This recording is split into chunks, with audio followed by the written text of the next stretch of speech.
দর্শক বন্ধুরা, অস্ট্রেলিয়ায় স্টুডেন্ট ভিসার ক্ষেত্রে প্রথম যে ভুলটা সাধারণত স্টুডেন্টরা করে থাকেন সেটা হচ্ছে স্টুডেন্টরা যে সাবজেক্টে পড়তে চান সেই সাবজেক্ট সম্পর্কে ক্লিয়ার ধারণা না থাকা। এবং যখন তারা কোনো এজেন্সির কাছে যান তখন এজেন্সিরা যদি এমন হয়, এজেন্সিরা তাদের নির্দিষ্ট পছন্দ মতো কিছু কোর্স আছে যেগুলো তারা যদি এডমিট করাতে পারেন তাহলে তাদের কমিশন বেশি হবে। সেক্ষেত্রে কমিশনের ভিত্তিতে কিন্তু অনেক সময় দেখা যায় যে এজেন্সিরা ওই স্টুডেন্টদেরকে ওই নির্দিষ্ট কোর্সের ব্যাপারে কিন্তু পুশ করতে থাকে। সুতরাং যদি এমন হয় যে আপনি যে এজেন্সির সাথে কথা বলছেন সেই এজেন্সি আপনার সাথে কীভাবে কী টোনে কথা বলছে, যদি এমন হয় যে আপনি আপনার পছন্দ নিয়ে যাচ্ছেন, সেক্ষেত্রে আপনি এজেন্সিকে জিজ্ঞেস করবেন, এজেন্সি আপনার পছন্দ জানতে চাবে, আপনার পছন্দের ভিত্তিতে এজেন্সি আপনাকে সাজেস্ট করবে। দ্বিতীয় নম্বর হচ্ছে যে প্রফেশনাল স্টাডি প্ল্যান না নিয়ে আপনি সাধারণ গতানুগতিক কিছু কনসালটেন্সি ফার্মের সাথে কথাবার্তা বলে এবং একটি খুব নর্মাল, খুব সস্তা সময় না দিয়ে আপনি একটি স্টাডি প্ল্যান দেখালেন। যদি এমন প্ল্যান হয় সেক্ষেত্রে কিন্তু ভিসা অফিসার যখন আপনার সাথে কথাবার্তা বলবেন তখন কিন্তু আপনার সাথে তারা ডিটেলে কথাবার্তা বলার চেষ্টা করবেন যে আপনি ওই কোর্স সম্পর্কে জানেন কিনা, ওই ইউনিভার্সিটি সম্পর্কে জানেন কিনা, ওই যে কোর্সটা করবেন সেই কোর্স সম্পর্কে আপনার ডিটেল নলেজ আছে কিনা। কোর্স তো পড়াশোনার আগে তো আর ওই কোর্স সম্পর্কে আপনি জানতেন না, কিন্তু ওই কোর্সটা আপনি কেন করছেন?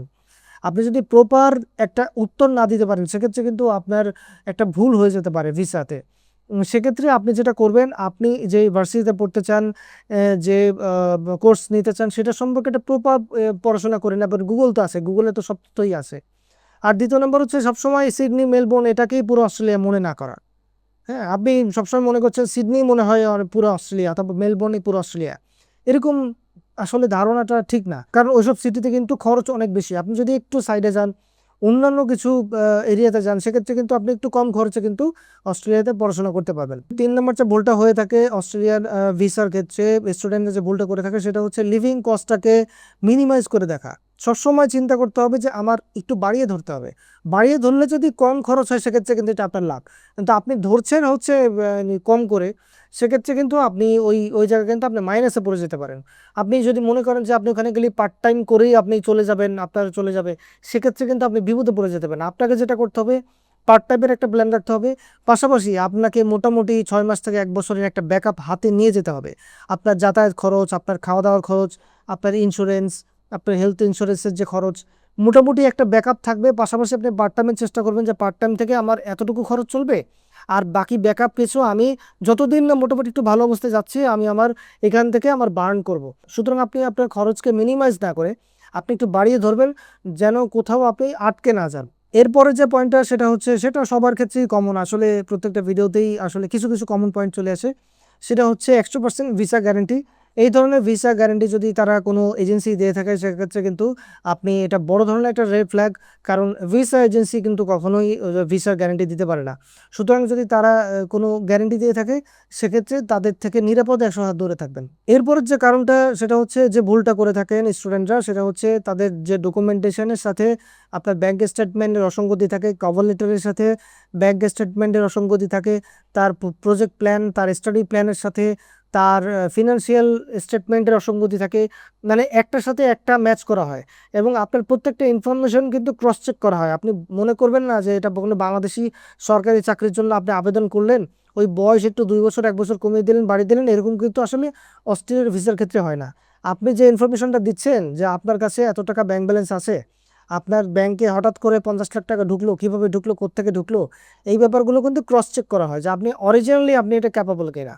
এরপরে হচ্ছে আপনার যে ব্যাংক স্টেটমেন্ট, আপনার কভার লেটার, সেগুলো যে আপনি ইনফরমেশন দিয়েছেন সেই ইনফরমেশনের ভিত্তিতে অন্যান্য যেসব ডকুমেন্টস আছে, আপনার যে কভার লেটার আছে, আপনার যে স্টাডি প্ল্যান আছে, সেই স্টাডি প্ল্যানে আপনি যেখানে থাকবেন সেই এরিয়াতে যে খরচ, সেই খরচের সাথে আপনার এখন যে ফিনান্সিয়াল যে খরচের যে প্ল্যান সেটা ম্যাচ করছে কিনা।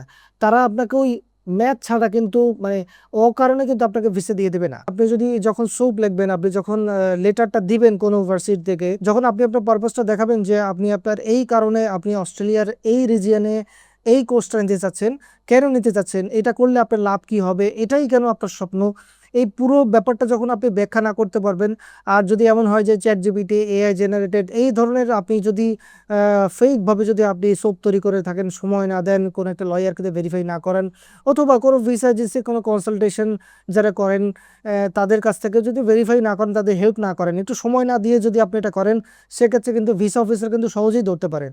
এআই জেনারেটেড লেখা কিন্তু সহজেই ধরা যায়। সুতরাং আপনি যদি এটা মিথ্যাভাবে যদি এটাকে সব লেখার চেষ্টা করেন, আপনার মধ্যে যদি ক্লিয়ার ভিশন না থাকে, ক্লিয়ার গাইডলাইন না থাকে, সেক্ষেত্রে কিন্তু এটা অন্যতম একটি কারণ যে আপনার ভিসা রিজেক্ট হতে পারে। দর্শক বন্ধুরা, এই ছিল মোটামুটি যে অস্ট্রেলিয়ার স্টুডেন্ট ভিসার ক্ষেত্রে স্টুডেন্টরা কি ভুল করে থাকে। এরপরে যদি আপনাদের এই বিষয় জানার থাকে, আমাদের এই চ্যানেল আপনাকে ইনফরমেশন দিয়ে থাকবে। এরপরে যদি আপনাদের এই বিষয়ে কোনো জানার থাকে অথবা হেল্প লাগে, সেক্ষেত্রে আমাদের সাথে যোগাযোগ করতে পারেন। সবাই ভালো থাকবেন, ধন্যবাদ।